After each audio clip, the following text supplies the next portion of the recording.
Nshuti muvandimwe mwene data we dusangiye umugisha wo kumenya umwami wacu Yesu Kristo no gukunda ijambo ry'Imana, nongeye kukwishimira cyane nguha ikaze.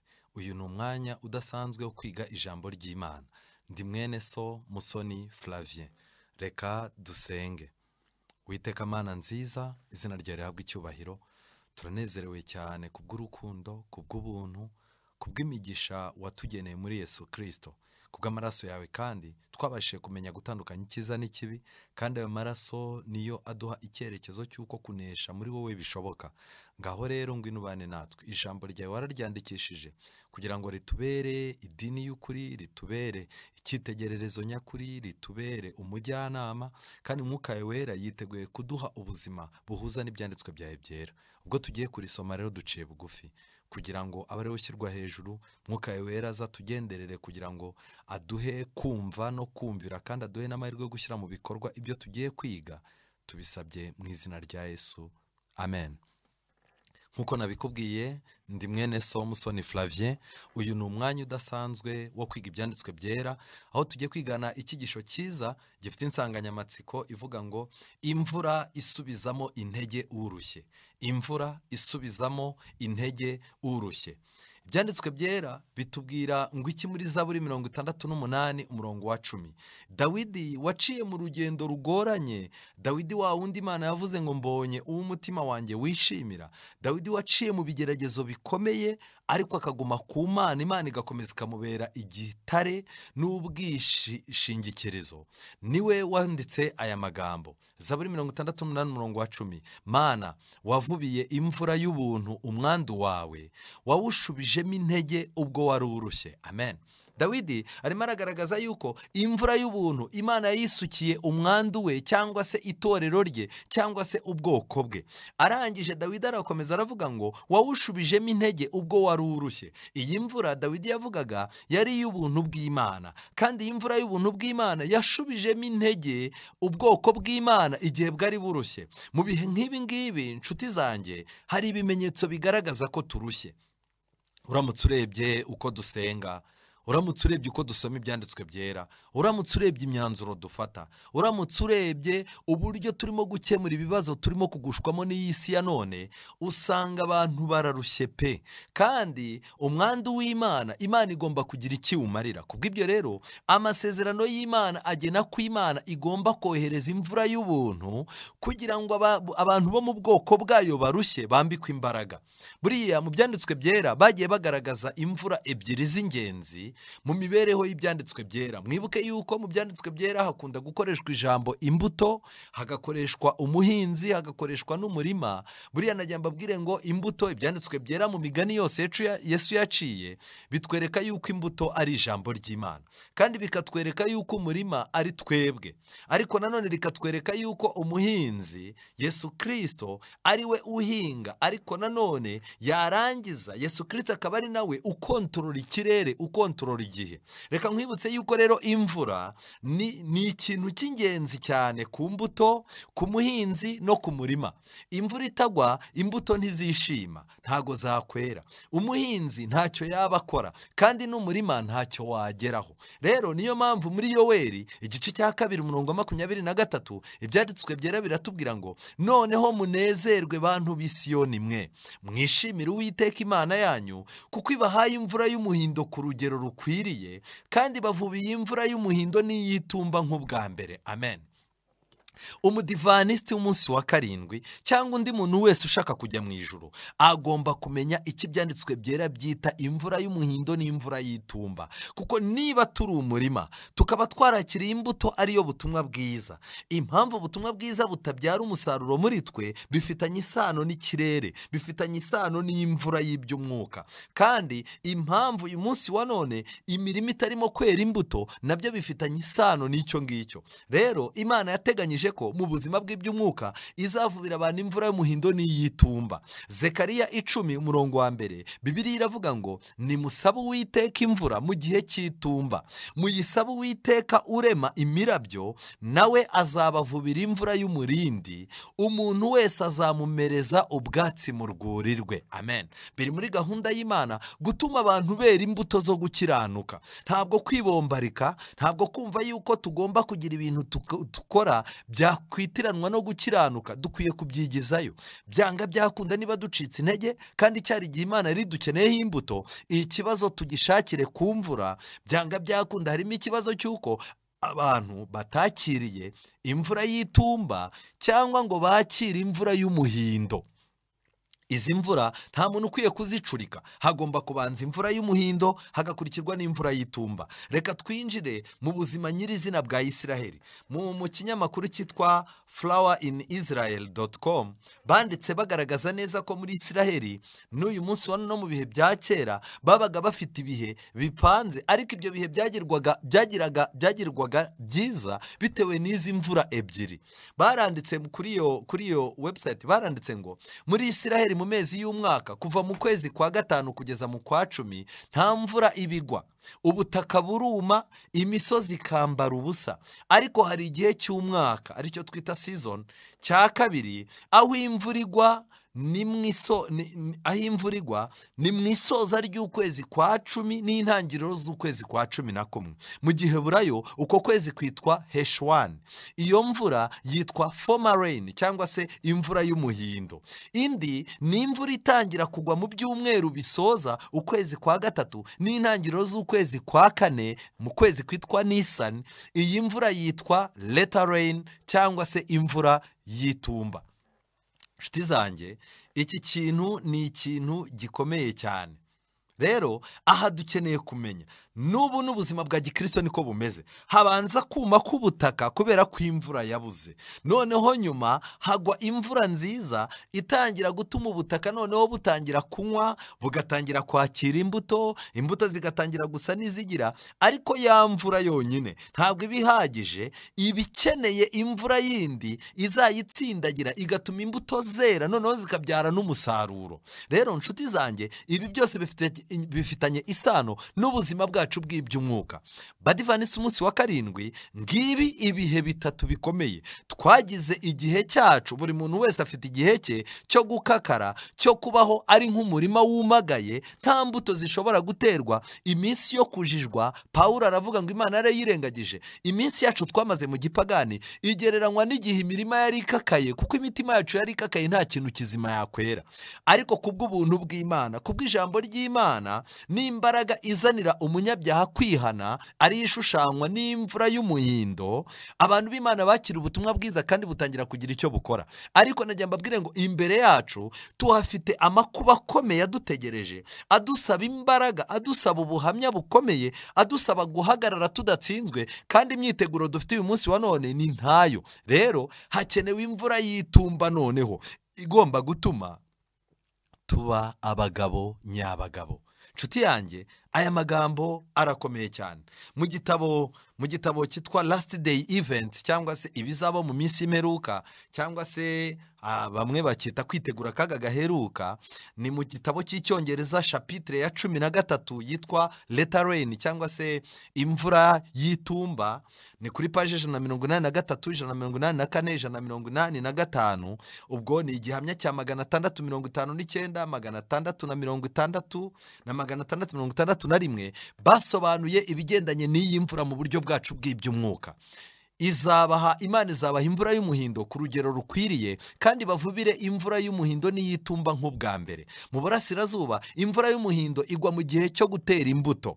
Ni iy'ingenzi kugira ngo imbuto ibashe kumera. Bitewe n'iyo mvura inetesha ubutaka, umumero ubona uko usohoka mu butaka. Imvura y'itumba yo igwa hafi y'iherezo ry'igihe cy'ihinga, ikeza imbuto, ikazitegurira gusarurwa. Uwiteka yifashisha ibyo bintu bigaragara byo mu byaremwe kugira ngo agaragaze umurimo w'umwuka wera. Mu magambo make, imvura y'umuhindo ituma imbuto zishyirwa mu butaka zikanatangira byibuze gusa n'izizamuka.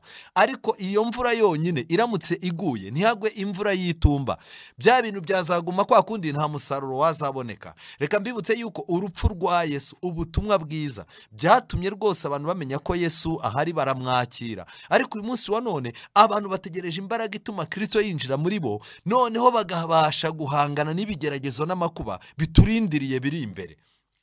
Nk'uko ikime n'imvura bitangwa kugira ngo mbere na mbere bitume imbuto zimera, hanyuma ngo bikuze ibisarurwa, ni nako umwuka wera atangirwa kugira ngo ageze ku iherezo ryiza. Amen. Hari abantu batangiye neza ariko batazasoza neza. Kubera iki?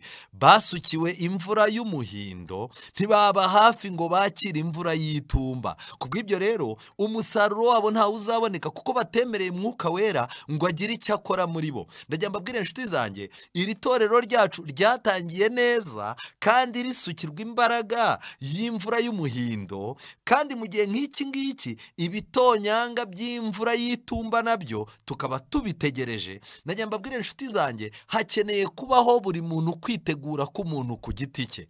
Rero ndagira mbabwire ngo abantu batazabona imvura y'itumba ntago bazagira iherezo ryiza. Niyo mpamvu gutangira neza ariko ugasoza nabi birababaje cyane mu rugendo rwa Gikristo. Hari abantu batangiye neza bagira amahirwe yo kuvukira mu ngo zisenga, babyarwa n'ababyeyi basenga. Hari abantu bagize amahirwe batangira ari bato mu itorero, binjiramo ari bato. Hari batangiranye amahirwe, batangirana umugabane w'ibyanditswe byera, biga ibyanditswe byera kandi bakorera Imana, bitoza gukorera Imana ari abasore, binjira mu byiciro bya zajiya, binjira mu byiciro bitandukanye, bakura ubona koko bakunze Imana. Ariko uyu munsi wa none, kubera kutaba amaso ngo basabe mwuka wera, basukirwa imbaraga y'Imana mu mvura y'itumba, aba bantu bazasoza nabi kandi bari baratangiye neza. Uyu munsi dufite umubare w'abantu benshi baduha ubuhamya bw'uko batangiye, tugakoma amashyi tukavuga tutaba abantu rwose ni abantu b'Imana, kugeza ubwo twe twumva dusa naho tutatangiye neza. Ariko nagiye mbabwire ngo Imana icyo yitayeho ni iherezo. Reka mbaho urugero nshuti zanjye, aya magambo ndimo ndayasoma muri cya gitabo nababwiye Last Day Event.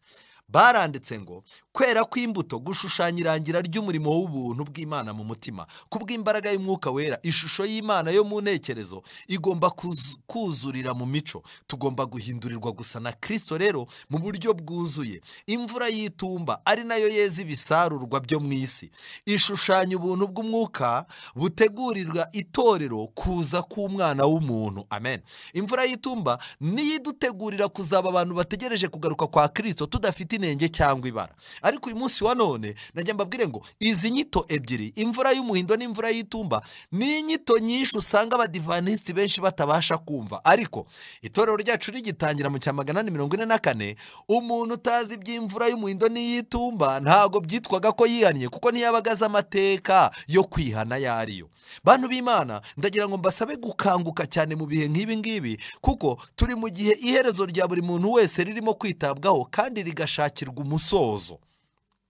Hano rero ariko bakomeje bandika ngo ariko keretse gusa imvura y'umuhindo iguye, bitabaye ibyo imbuto ntiyagira ubuzima, umumero w'icyatsi kibisi ntiwazamuka. Niba imvura y'impangukano yo ku muhindo itarasohoje umurimo wayo, imvura y'itumba ntishobora gutuma hagira imbuto n'imwe ibonera. Rero nshuti zanjye, reka mbaho urugero. Abantu batigeze bakira ubutumwa bwiza bwatanzwe na Yohana ngo bakangurwe n'imiburo ye, bose bisanze barimo kugambanira umwami Yesu Kristo. Bivuze ngo itangiriro ry'ikintu iyo umuntu atagize amahirwe yo kuryitaho, umusozo wacyo nawe uramutungura. Reka mbaho urugero. Itangira ry'iri torero hari abantu baticaye ngo banaryige. Niba utarize itangira ry'iri torero ryacu, najya mbwira ngo ibihe bisoza bigoye by'iri torero bizarigonga, ntabwo uzabasha kubimenya. Icyo mbona rero ni kimwe.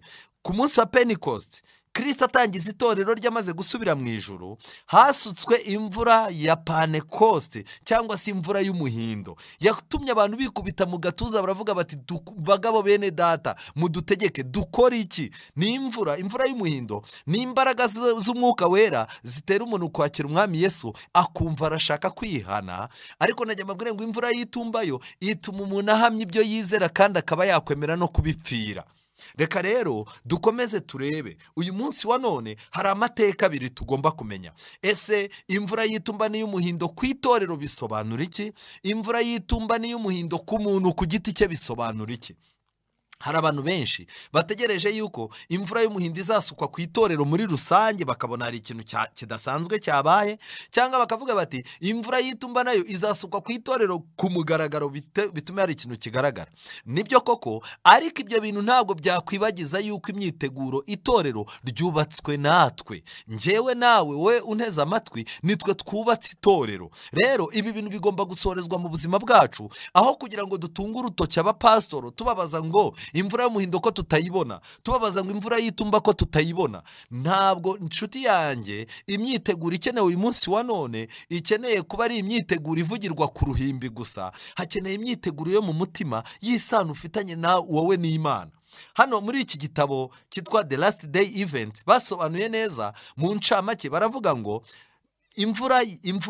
imvura ya mbere y'umuhindo yasutswe mu mwaka 31 ku munsi wa Pentecost, yatumye habaho kwihana, itorero ritangirana imbaraga.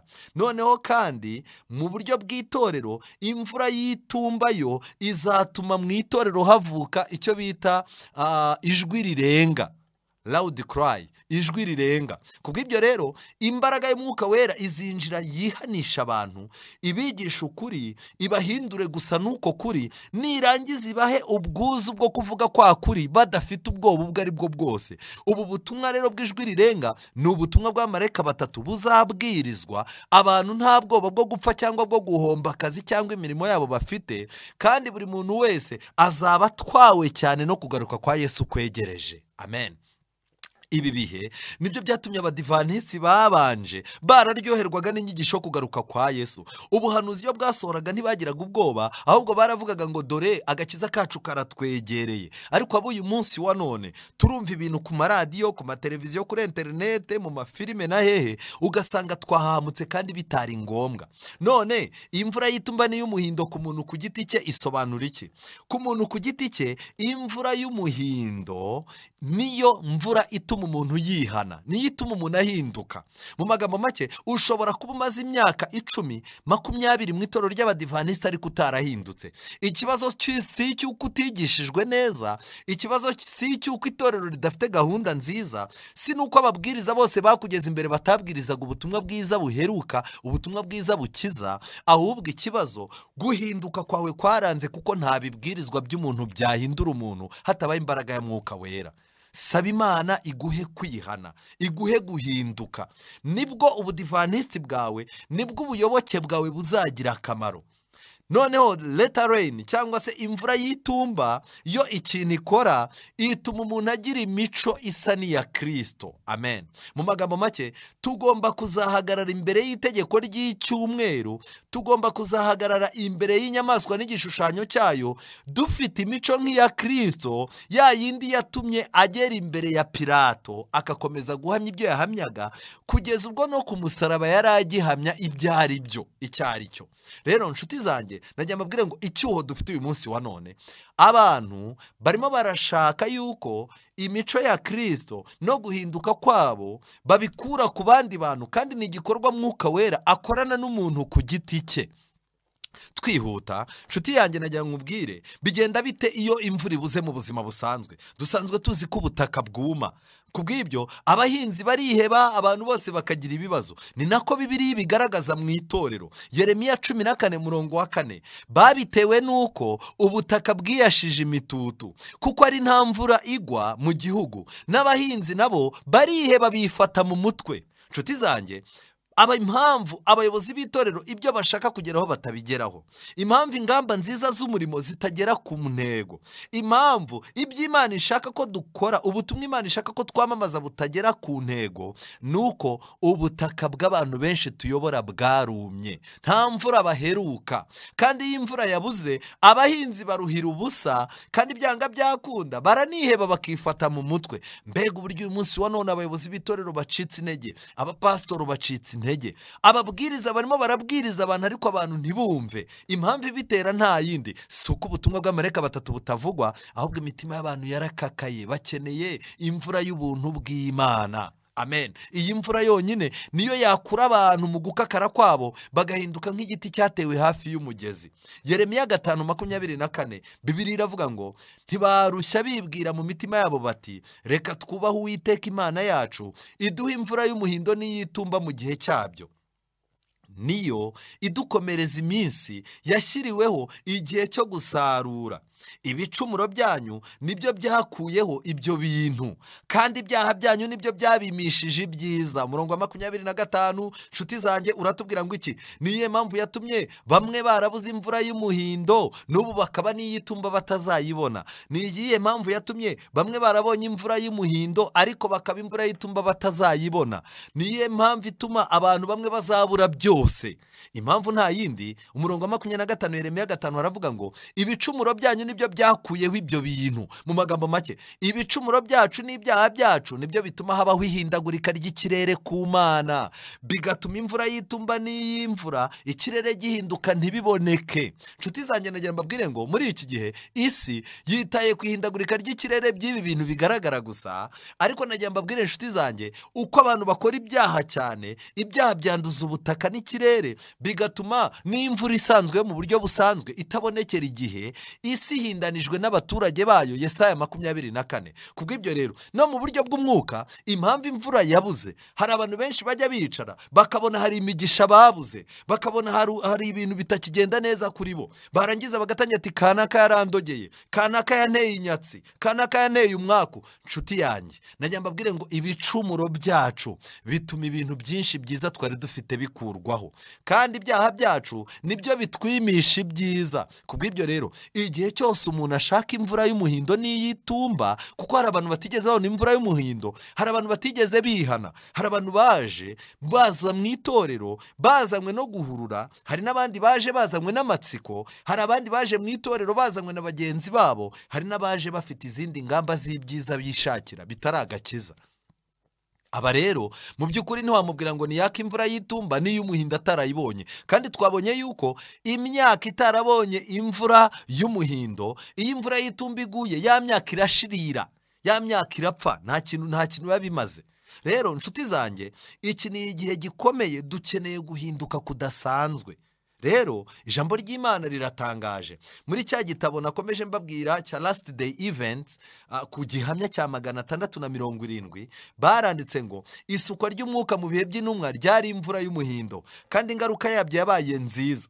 Ariko imvura y'itumba izaba irushijeho kuba nyinshi. Bivuze ngo Imana igiye gukorera itorero ryacu ibintu biruta ibyo yakoze ku munsi wa Pentecost. Niyo mpamvu twiteze ibihe Imana izakoramo ibitangaza muri iri torero, ariko ibitangaza bikomeye igiye guheraho ni uguhindura imitima yacu. Kubw'ibyo rero, umurimo ndabona ugiye gusozwa n'imbaraga ziruta izawutangije. Amen.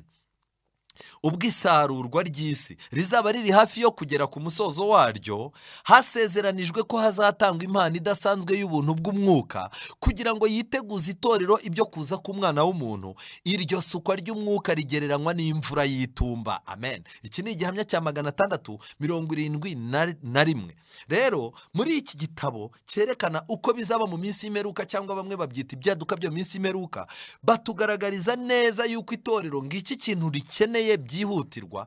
Ubwo isarurwa ry'isi rizaba riri hafi yo kugera. Iri sarurwa, reka mbibutse yuko imvura y'itumba ifite umurimo ukomeye izakora, kuko nagira ngo nkwibutse yuko mu madini yo hanze Imana ifitemo abantu bayo bize iby'igitambo cya Yesu, barihana, ariko ntibarahishurirwa umucyo w'isabato, ariko nabo bawumenye bawakira. Kubw'ibyo rero, imvura y'itumba, imbaraga ya Mwuka Wera yarabakabakabye, bakira Kristo, bakira igitambo cya Yesu, ndetse aba bantu rwose bakunda Umwami Yesu, baramuririmba, baramuririra, bakanagira gute, ariko ntibaramenya ukuri kose. Igihe itorero rero rizasukirwa imvura y'itumba, rizahabwa imbaraga zo kwerura ukuri, kandi uko kuri, nshuti yanjye, ndagira mbabwire ngo kuzatuma abantu benshi bava muri Babuloni baze. Nibaza rero, bazasukirwa hamwe natwe imvura y'itumba, kuko icyo imvura y'umuhindo yakoze mu itorero ryacu, Imana yakozesheje imbaraga zayo, Imana ibikora no muri bariya bantu. Kubw'ibyo rero,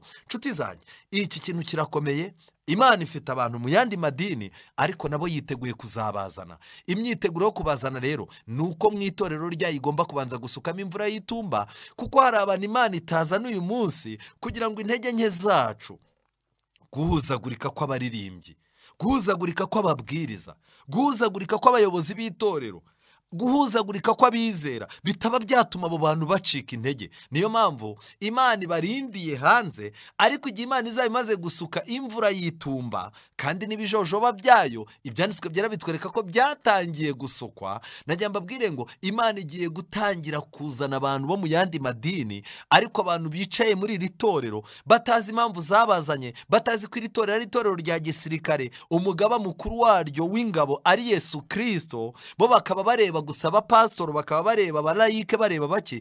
Abo bantu bagiye kugenda bavamo, imyanya yabo itwarwe n'abandi bazanywe n'ikintu kimwe gusa, bazanywe no gushaka Imana n'ijambo ryayo kuri uyu musozi wera. Ariko abari ku musozi wera batazi ibyiza bihari, abo bagomba kugenda.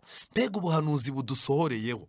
Hoseya igice cya 6 umurongo wa 1, Bibiliya iravuga ngo nimuze tugarukire Uwiteka, kuko ari we wadukomerekeje kandi niwe uzadukiza. Amen. Niwe wadukubise kandi niwe uzatwomora.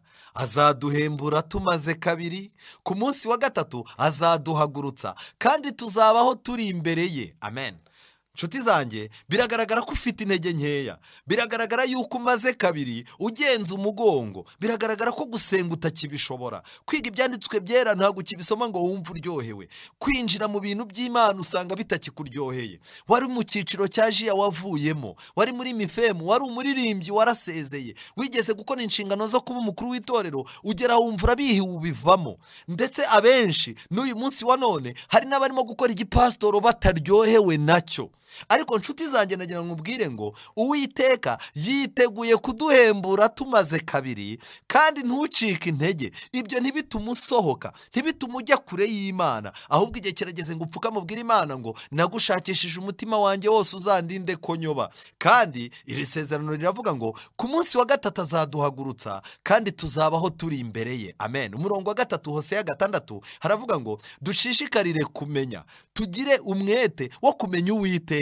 Azatunguka nk'umuseke utambika, nta kabuza azatuzaho ameze nk'imvura y'itumba isomya ubutaka. Amen.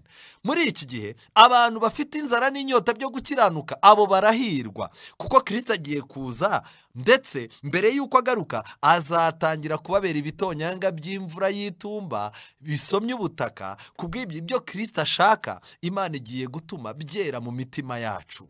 Mbega uburyo twiga kwera ariko tutera, mbega uburyo twiga ubugwaneza ariko bwatunaniye, mbega uburyo twiga kuba abanyembabazi ariko byatunaniye, mbega uburyo twiga kuba abantu bakunda Imana kuruta ibindi bintu byose ariko turananiwe. Ariko icyo Imana itubwira ni kimwe, yiteguye kudufasha ku munsi wa 3 ikaduhagurutsa, tukazahagarara imbere yayo, kandi gutambika k'umuseke wa Yesu Kristo kuzasanga turi ubutaka bufite imbuto. Amen. Nshuti mwene data, nagira ngo nkubwire ngo iki ni igihe cyo gukunda Imana.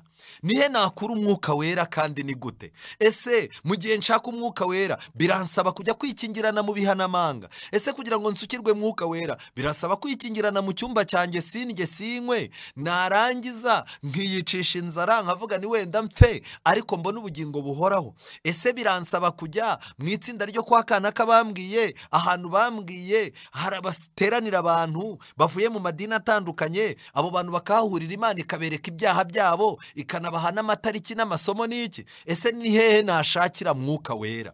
Nshuti zanjye, muri kino gitabo cyitwa Last Day Event, ni igihamya cya 679, ni kuri paje ni muri paje 188. Abafite igitabo cy'icyongereza ni kuri chapitre ya 13 yitwa The Latter Rain. Banditse neza yuko amateraniro yahamagajwe n'itorero, nk'amateraniro makuru rusange cap meetings, amateraniro yo ku itorero ry'iwacu, hamwe n'ibihe byose bikorwamo umurimo w'umuntu ku giti cye wo gukiza imitima y'abantu, ni imyanya cyangwa se rendezvous, ni imyanya Imana iba yasezeranye guhuriramo natwe kugira ngo itange imvura y'umuhindo n'iy'itumba. Hano mu gitabo cy'icyongereza bakoresheje ijambo rivuga ngo appointed opportunities. Mu magambo make, ni ahantu Imana iba yageneye amahirwe abantu kugira ngo baze guhabwa umwuka wera. Rero bivuze ngo iki? Iyo itorero rihamagaje abantu mu materaniro, ndajya mbabwira inshuti zanjye, Imana ibigira address yo kugira ngo ize guha abantu umwuka wera. Ni bangahe bakiza mu materaniro ko n'abaza mu materaniro baza bakareba uri ku ruhimbi, babona ari umuntu utari intyoza, babona atari umuntu wize cyane, babona atari umuntu ufite PhD cyangwa doctora cyangwa masters, babona ari umuntu utakomeye udasamaje. Abantu benshi usanga iyo randevu bayanga, bagahita baca ku rusengero basohoka bagenda kuko bumva nta kintu bari bukuremo. Ndajya mbabwira inshuti zanjye, amateraniro yahamagajwe n'itorero, Imana iyafata nka randevu iteganyiriza gutangiramo umwuka wayo. Mbega umwuka uyu munsi wa none uri mu bantu ubazinura kujya mu rusengero, mbega umwuka uzinura abantu kujya mu materaniro. Ikindi cya kabiri, hano bavuze yuko mu materaniro makuru Imana ihura n'abantu, ariko ni bande baha agaciro amateraniro makuru? Nshuti zanjye, ikindi bahaye ni amateraniro, icyo bita home church, assemblies of the home church. Mu magambo make, amateraniro akorerwa ku rusengero rwacu ndetse n'amateraniro abera mu ngo zacu, dufite intego imwe y'uko Imana yakorera muri twe. Nakomeje kubabwira yuko itorero ryo mu rugo niryo ryubatse itorero ryo ku rusengero, ariko nta muntu n'umwe wavuga yuko afite itorero ryo mu rugo rikamuca ku itorero ryo ku rusengero, mu itorero rusange twitirirwa. Icyo cyaba ari indi nyigisho y'ikinyoma. Ariko nagira mbabwire, ahantu hose umuntu arimo gukiza umutima, ahantu hose umuntu arimo kwiga ibyanditswe byera ku giti cye, ahantu hose umuntu arimo gushaka icyakiza imitima y'abantu, ariko by'umwihariko cyane cyane muri gahunda y'amateraniro yahamagajwe n'itorero, n'amateraniro makuru, n'amateraniro yo ku itorero ry'iwacu, aho hantu ni randevu Imana itangira mu mwuka wera. Ahandi hantu naho ndaza kuhabereka. Nshuti zanjye, mwigeze mwese mwumva amagambo dusoma mu gitabo cyitwa, mu gatabo gatoya kitwa Intambwe zigeze umuntu ku bubyutse, paje ya 10, aho uwitwa Tozer yaravuze ati, mwuka wera aramutse akuwe mu itorero ryacu uyu munsi, 95% z'ibyo dukora byakomeza, kandi nta watahura ko hari itandukaniro ryabayeho ugereranije n'ibyari bisanzwe. Iyo mwuka wera aza kuva mu itorero rya mbere ry'intumwa, 95% z'ibyo bakoraga byari guhagarara, kandi buri wese yari kubona ko habayeho itandukaniro. Aya magambo yanditswe na Tozer muri iki gitabo cyanditswe uyu mwanditsi w'intambwe zigeze umuntu ku bubyutse, intambwe 7 zigeze umuntu ku bubyutse. Mu by'ukuri inshuti yanjye, aya magambo ntabwo shaka kuvuga ko hari abantu bayumvise nabi, bagira ngo uyu muntu yashatse kuvuga yuko mu itorero ry'abadivanisiti cyangwa se mu itorero ry'uyu munsi 95% z'ibyo dukora bidakorwa na mwuka wera. Oya, abantu babyumvise nabi. Dukwiye kubanza kumenya, ese uyu mwanditsi w'iki gitabo kucyifashishije Tozer? Yifashishije Tozer yerekana yuko umurimo w'intumwa wayoborwaga cyane n'imbaraga za mwuka wera kuruta kuyoborwa n'amarangamutima. Gusa uyu munsi wa none uyu mwanditsi ashaka kwerekana yuko muri ino minsi, kubera ko tumaze kuba abatekinisiye, dushobora gukora ibintu. Ushobora kubwiriza udaheruka gusenga, ushobora kuyobora iteraniro udaherukana n'Imana, ushobora kuririmba udaheruka no gusenga no gusoma ibyanditswe byera, ushobora gukora ikintu icyo ari cyo cyose kikanagenda neza, bitavuze ngo mwuka wera yabanye nawe.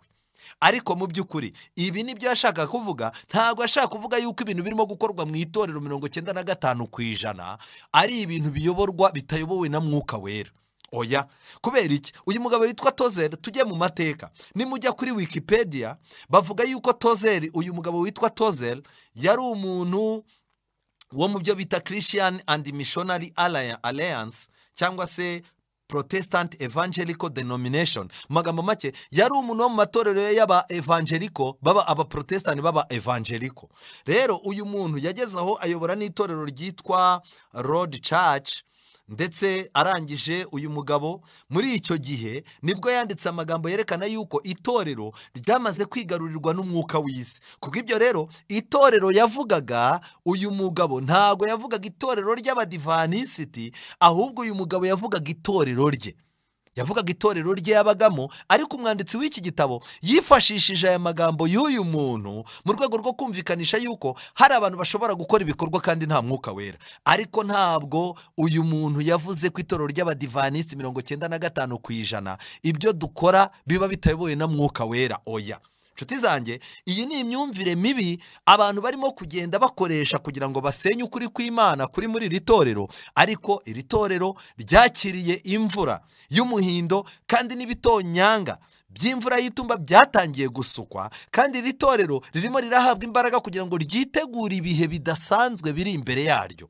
Ni ikosa rikomeye gushaka gutandukana naryo ushaka kwera kwawe ku giti cyawe, kuko Imana izatangira imbaraga, izatangira. Twabonye yuko Imana yitegura gutanga imvura y'ubuntu ku mwandu wayo. Ntabwo ari umuntu ku giti cye azahabwa imbaraga y'Umwuka Wera, ariko abo bantu banihira ibibi bikorerwa mu itorero, abantu bababajwe n'ibibi n'intege nke ziri mu itorero, abo bantu bazasukirwa imbaraga y'Umwuka Wera, ariko ibyo ntibizabakura muri iri torero. Umugisha uzitirirwa itorero muri rusange. Nshuti zanjye, Mwuka Wera iyo yinjiye muri twe bigenda gute? Nimureba neza mu gitabo cyitwa Wifuzwa Ibihe Byose, iyo Mwuka Wera yinjiye mu muntu bigenda gute? Mutega amatwi. Umuyaga wumvikana mu mashami y'ibiti ukanyeganyeza amababi n'uburabyo, nyamara ntugaragara kandi nta muntu ubasha kumenya aho uturuka cyangwa aho ujya. Ni nako umurimo wa Mwuka Wera amera mu mutima w'umuntu. Ntubasha kuwusobanura nk'uko utabasha gusobanura imigendekere y'umuyaga. Umuntu abasha kudasobanura neza igihe naho byabereye. Mutega amatwi. Umuntu ashobora kudasobanura igihe naho byabereye igihe Mwuka Wera yamwinjiragamo, cyangwa ngo arondore uko byagenze mu guhinduka kwe. Ariko ibi ntibivuze ko atahindutse. Mu buryo butagaragara nk'ubw'umuyaga, Kristo abakabakaba ku mutima ubutitsa, buhoro buhoro, ndetse ahari mu buryo butanasobanukiwe ubyakira. Mu magambo make, kuba utabasha gusobanura uko wahindutse ntabwo bivuze ko uri umupagani. Biri muri gahunda y'Imana.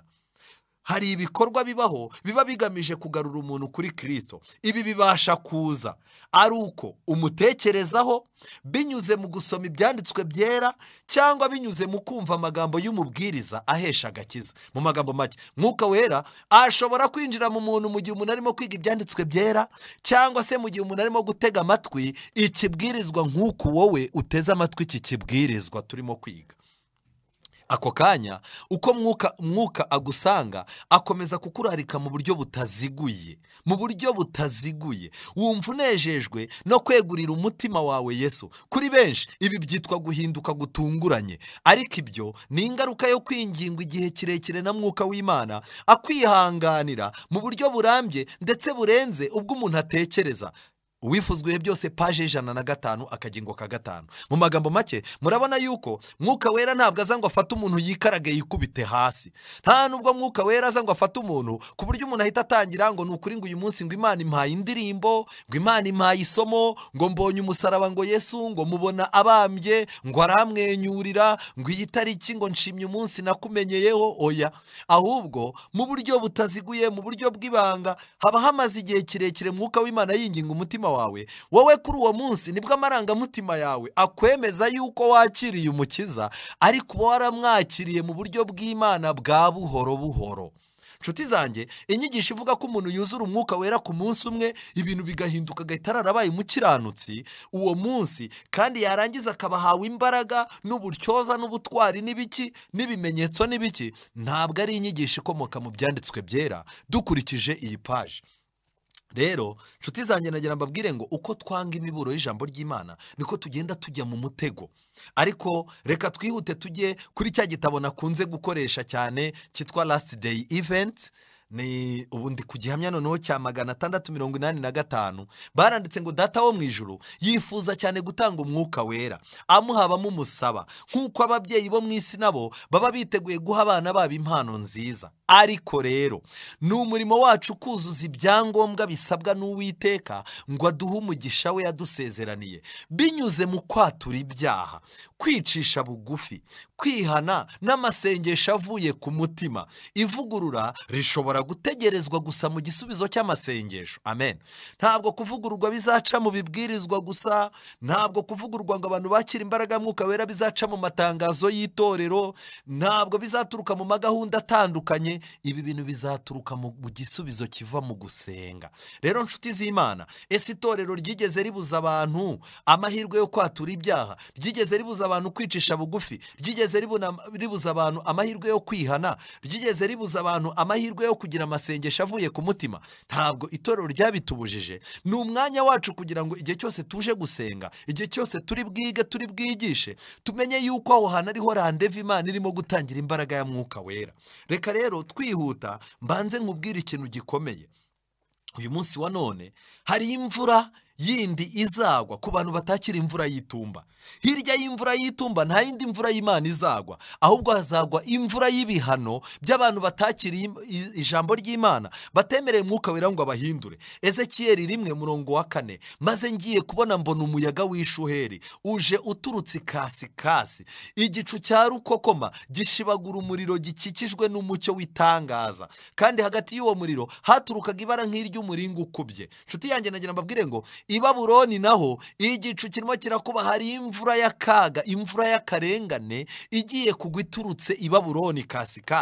Abantu rero ntabwo bakwiye kwihanishwa n'ubwoba, bakwiye kwihanishwa n'Imana kugira ngo icyo gihe kizasange bakunze Imana kandi bayiziritseho ubuzima bwabo. Umubwiriza 11:3, Bibiliya iravuga ngo iyo ibicu byuzuwemo n'imvura biyisandaza ku isi, kandi igiti cyo iyo kiguye cyerekeye ikusi cyangwa ikasi, aho kiguye niho kiguma. Reka mbabwire, umuyaga ugiye kuzaza gusha ibiti, kandi buri giti cyose kizagwa cyerekeye aho cyakomereye. Mu buryo bwumvikana ni uko hagiye guhuha umuyaga, hari abantu bagiye kugwa mu Mana, aba ariyo bihishamo, ariko hari n'abandi bagiye kugwa mu isi, kandi isi izabahindukira agahinda n'umuvumo. Nshuti yanjye, kwihana, kwatura ibyaha byawe niyo mahirwe yonyine yo gutuma utazanyagirwa n'iyindi mvura. Ezekiyeli 13:10, ni ukuri bashutse ubwoko bwanjye bavuga ngo ni amahoro kandi ari ntayo,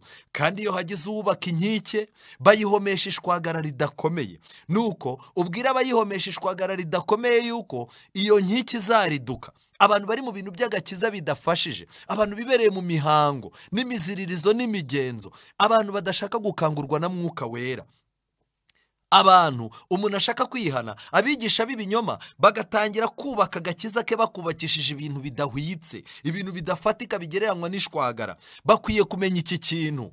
Bibiliya irakomeza kuri 11 ikavuga ngo hazagwa imvura y'umurindi, namwe mahindu y'urubura rukomeye muzagwa, maze umuyaga w'umugaru yisenye. Dore inkike nigwa, ntimuzi yuko muzanegurwa ngo mbese guhoma mwayihomesheje kwagiye he? Abantu benshi igihe cyabo bagipfushije ubusa kandi bagiye kubyicuza. Nshuti yanjye, reka nkwibutse yuko itegeko ry'icyumweru rigiye gushyira ibintu byose ahagaragara. Buri muntu wese hagiye guhuha umuyaga, bamwe bagiye kugwa mu biganza by'Imana, abandi bagwe mu biganza bya Satani, bagwe mu biganza by'isi, bagwe mu biganza by'inyamaswa n'igishushanyo cyayo. Ariko ibyo ntabwo mbikwifuriza. Nshuti yanjye, isomo ryacu risoza ryaba irihe? Yakobo 5:7, kwihangana no kwikomeza umutima birakenewe, kandi ibyo birava mu mbaraga y'imvura y'itumba tugiye gusukirwa n'Imana. Nuko bene data, mwihangane mugeze aho Umwami Yesu azazira. Dore umuhinzi ategereza imyaka y'ubutaka y'igiciro, ayirindira yihanganye kugeza aho azabonera imvura y'umuhindo n'iy'itumba. Muba ariko namwe mwihangana, mwikomeza imitima, kuko kuza k'Umwami Yesu kubegereye. Amen. Nshuti yanjye, ibintu birimo kuba, amakuru, ibintu byose ntabwo bikwiye kudukura mu itorero ry'Imana, ntibikwiye kudukura mu nzu y'Imana, ntibikwiye kudukura muri Kristo Yesu. Ahubwo imvura y'umuhindo n'itumba, kuko ari cyo gisubizo gikomeye cyagirira umuntu akamaro, ikwiye gutuma twihangana tukikomeza imitima, kuko kuza k'Umwami Yesu kutwegereye. Amen. Imana ikugumishe muri ibi byiringiro, kandi iyi mvura y'ubuntu ituma abacitse intege bahabwa imbaraga, Imana yigusukire mu izina rya Yesu. Amen. Dusenge. Uwiteka Mana nziza, izina ryawe rihabwe icyubahiro. Tumaze kuba nk'ubutaka bwumye, nta mbuto zo gukiranuka zikiboneka kuri twe, n'izo twajyaga tumera zari izo kwibombarika, none nazo ntizikera. Tumanitse amaboko kuko tumwaye, turifuza gutabarwa nawe. Ngwino ubane natwe, imvura y'umuhinda bayakiriye ubaha imbaraga kugira ngo bakomeze ubahe n'imbaraga y'itumba. Ariko abatarakiriye imvura y'umuhindo, abatarihannye, abataratuye ibyaha byabo, abataratandukanye n'ikibi n'igisa nacyo, ubanze ubakoresha urwo rugendo, kuko nta muntu n'umwe ujya usimbutsa inkike. Ngaho rero ngwino ubane natwe, uduhe kwihana nyakuri, uduhe gutegerereza muri wowe, kandi ubwo umuyaga ugiye guhuha, mu gihe abandi bazaba bagwa mu biganza by'inyamaswa n'igishushanyo cyayo, twebwe uduhe kugwa mu biganza byawe, kuko niyo mahitamo yonyine dusigaranye. Tubisabye mu izina rya Yesu, amen.